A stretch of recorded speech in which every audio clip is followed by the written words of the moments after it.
Yo guys, what's going on? Ace is here today with another video. In today's video, we're going to be talking about some of the weapon tuning that's going to happen with the Season 4 mid-season update. As you can see on screen, we are looking at the Battle Pass, and the pass resets in 36 days, 2 hours, and 45 minutes. So that pretty much tells me that next week, when that hits 29 days, we are going to be seeing the mid-season update. So that's going to leave us around the July 5th, 6th, 7th area, right around in there. The next Tuesday in a week, we will see the mid-season update. So that means you have one more week of the GRAW. We're going to scroll through all of the weapons and talk about some that need nerfed, some that need buffed, and yeah, we're just going to be talking about the weapon tuning in general and my personal thoughts on what is going to be changed, and just give you guys some opinions on weapons in general. Kilo, I do not think anything needs touch with that. I think it is very balanced with the right attachments. FAL might see some sort of damage fall off or something, but other than that, it's pretty balanced when you consider the recoil and all of the other factors involved with it. M4A1 I definitely think is going to be looked at, but I don't really think it's going to be tweaked too much.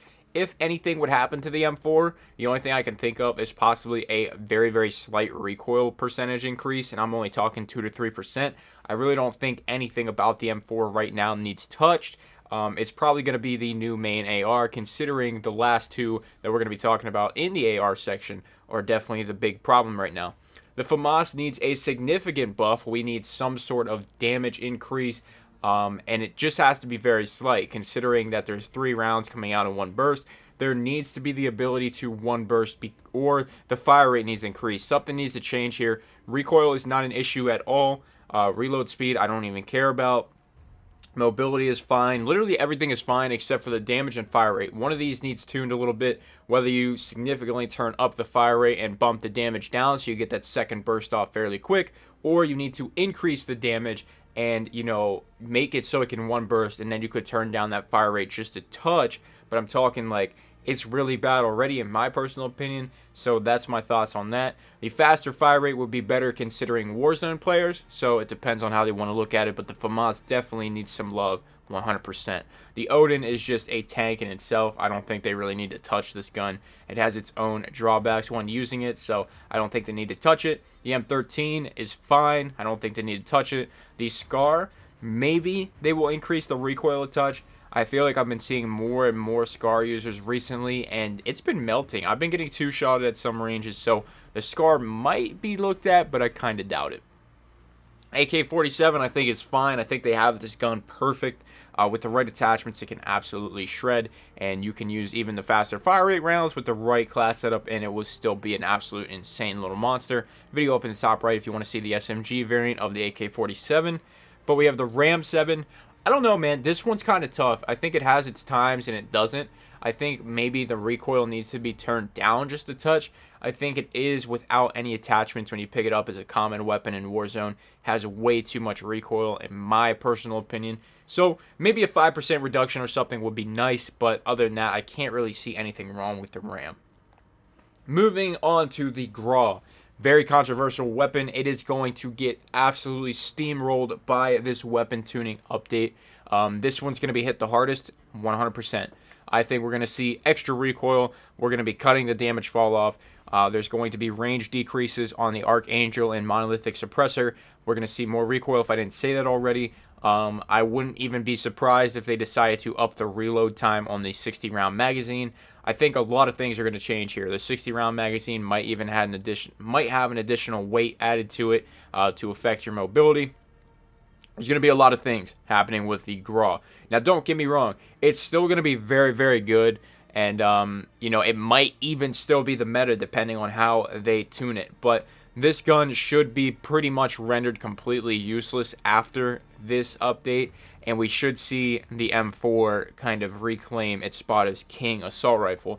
The CR56, also known as the Galil, needs to be just punched right in the face and smacked around by this weapon tuning update. This gun right now is ruining pub lobbies. It is 2-shotting in almost any range, and it is absolutely nuts. Don't get me wrong, it is super fun to use, and we will have a video on the channel within the next week of the regular gun, the sniper variant, and hopefully a close quarters variant. So there's going to be a lot of videos on the Galil on this channel very, very soon. Since I unlocked it, I'm going through the leveling process, but it is definitely a problem, and I need to get it leveled up and hopefully gold by the time that the update rolls around, but I definitely think we're going to see a big tune to the Galil. Now, these other sections are going to go a lot faster since there's less weaponry and other stuff, so I apologize for taking so long in the AR.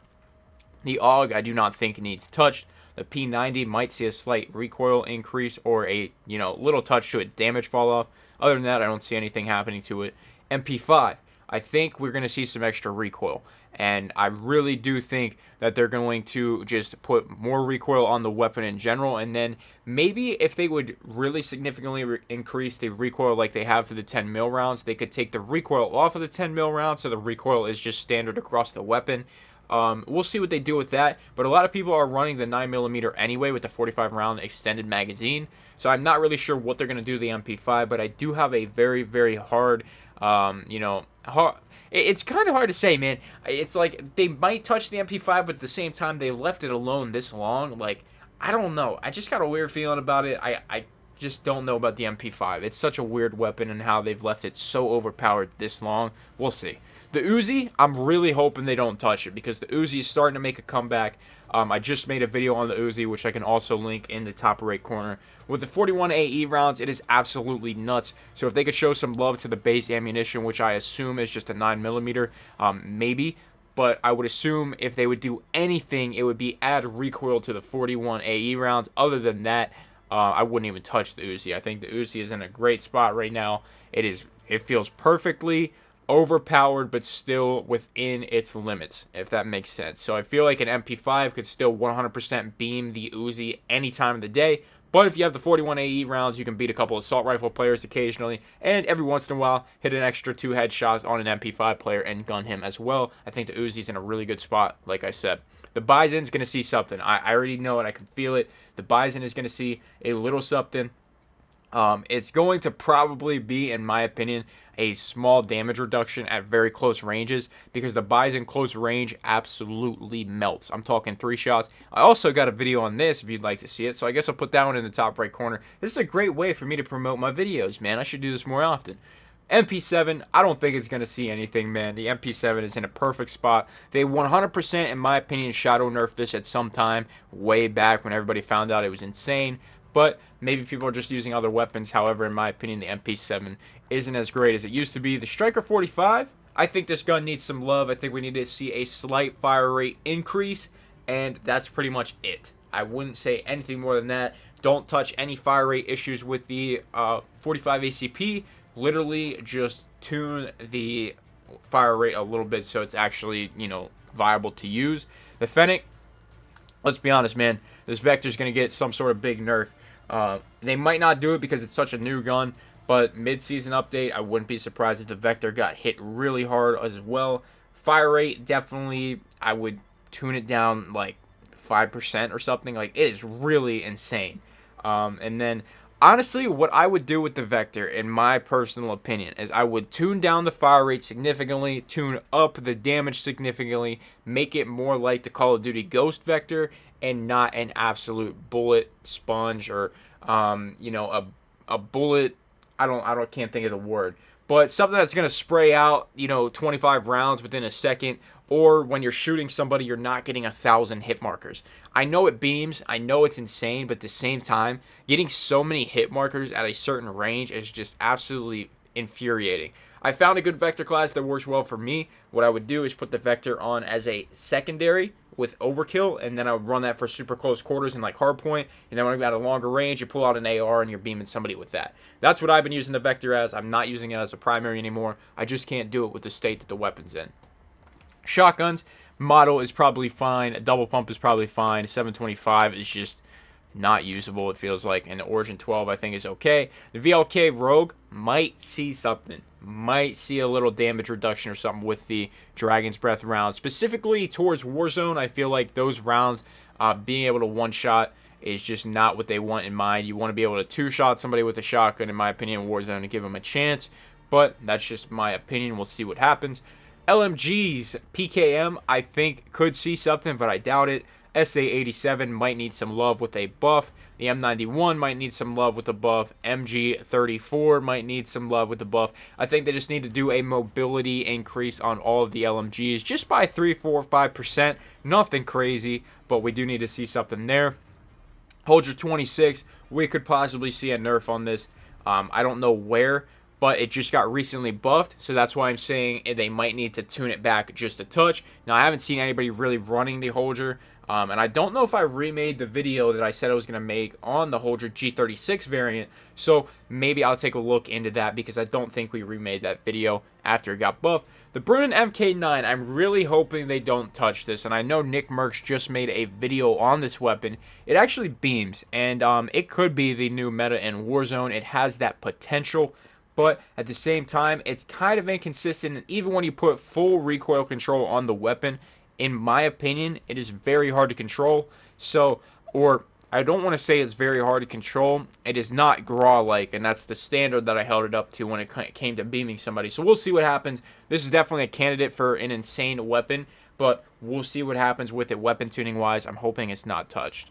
Marksman rifles, EBR I think is fine where it's at. Maybe a slight recoil reduction. I mean, I feel like it's really bouncy without the right attachments, so there's that. MK2 does not need touched. Car 98, I would like to see a damage increase in Warzone only. I've been headshotting people with the Car 98, and it does not one-shot them. Obviously, if they have 3 armor plates and you use an AX50, typically it won't actually down them. It will just take their armor out, which I think is super unrealistic and dumb. But I think just the Car 98 damage in general on a body shot in Warzone is just stupid. So I think the Car 98 needs to see some love. Warzone-wise, pub-wise, I don't know. Crossbow, I'm sure they're going to do something to this. A lot of people complaining about it just in Warzone in general. SKS, I think it's fine where it's at. I think it's very balanced, and that is it for that. Dragunov absolutely needs to see some love. I made a video on it. It's my Trash Can Gun Plan episode 4, which is a really fun series if you haven't checked that out on my channel. We use this in a close quarters way, and honestly, the recoil was so terrible. It was so bad. So I think they need to tune some of the attachments for the Dragunov to give it some more recoil control, or just give it better recoil control in general. You know, sniping with it I think is fun, but if you're not prone with the bipod, it's just not going to work. If you're not mounted, it's just not going to work. The Dragunov needs some love. We need that other sniper in here as well. I think we're getting that in a week as well, a 4th sniper. But HDR, I think, is in a wonderful place. I think it is a very, very solid sniper rifle overall. AX50, I wouldn't be surprised if they decide to nerf the ADS speed. That's probably the only thing with the AX50, honestly. But, yeah. Riot Shield, I mean, it's the Riot Shield. You can't really say anything on it. I mean, it needs a buff, but how are you going to buff the Riot Shield? X16, I don't use it enough to really talk on it, but I have used it in the past, and I think it is a solid pistol with the correct attachments. Now, if they were going to do anything to this, I would suggest probably a significant recoil reduction with 0 attachments only. That will just help alleviate the absolute stupid jumpiness of this pistol when you're loading in Warzone. That's the only concern there. I don't think anything else will change. M1911, I think is fine. They probably should tone down the recoil just a touch to make some shots actually connectable, because when you're considering the M19, it's going to hit every shot. The 1911, it's too bouncy. 357, if I got to be honest, man, they need to nerf the accuracy of the akimbo with the 5 milliwatt laser. That's the only thing that needs touch with this, because it is absolutely stupid. Or they need to touch the damage fall off, one of the two. Desert Eagle, I think is fine. I think it's been nerfed at some point along the way, and it just hasn't really been my go-to anymore. Renetti, honestly, they might do something to it, man. I really would hate to see it go to a recoil increase, but that's probably what I would suggest. You know, increasing the recoil a little bit and making some of them shots bounce around a little more, because the Renetti, in my opinion, is the best pistol in the game. Launchers, we might see reload speed increases. We might see lock-on speed increases. We might see something here. It's going to be all buffs. There would be no nerfs except to the RPG. That's my opinion on that. And then the sticks, nothing's going to happen. And the knife is nothing going to happen. So, guys, this was quite a long video. And if you stuck through the whole thing, you are an amazing supporter of this channel, whether you are subscribed or not. So, if you're not subscribed, you might as well subscribe, because I love having you guys here this long. If you did make it this far, man, make sure you are slapping a like on this video. This is all my opinions. Everything I said is absolutely not confirmed, except for the Graw. The Graw is going to get smacked. Everything else is all speculation, in my opinion, over somebody who's played this game for hours and hours, days and days and days. So that is my opinion. Let me know what you think in the comments below. Leave a like on the video if you enjoyed it. Subscribe if you are new to the channel. The sponsors and equipment description below. That's all I got, guys. Thank you so much for watching, and I'm out.